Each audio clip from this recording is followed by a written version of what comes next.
So now let's put the two endosymbiosis events together in the same diagram. So we have time marching forward from left to right. Here we have the origin of life, and we have the evolution of lots of different kinds of bacteria. Some of those bacteria evolved the ability to perform photosynthesis.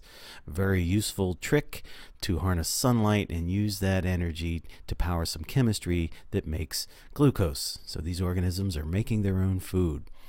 Other bacteria had to kind of make a different kind of living. They had to absorb nutrients. And here we see the first endosymbiosis event, where the small cell gets incorporated into the larger cell.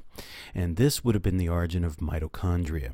And that was a key step in the evolution of complex cells. So this cell here would be the common ancestor of all organisms that have complex cells.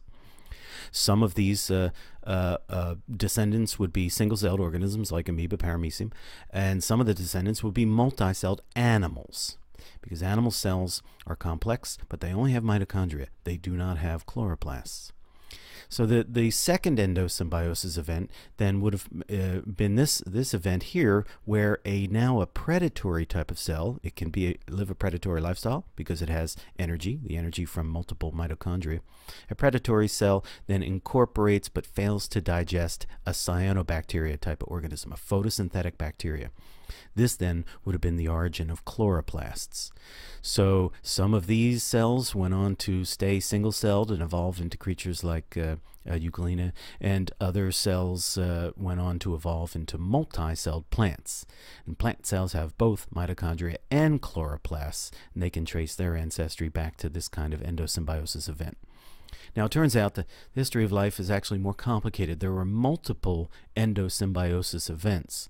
But these are two important ones, and this first one here is really important. It happened once, and it is what sort of triggered the innovation of larger types of cells.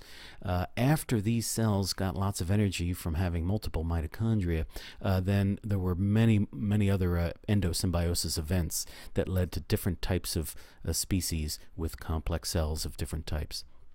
But here are two important endosymbiosis events: the origin of mitochondria and the origin of chloroplasts.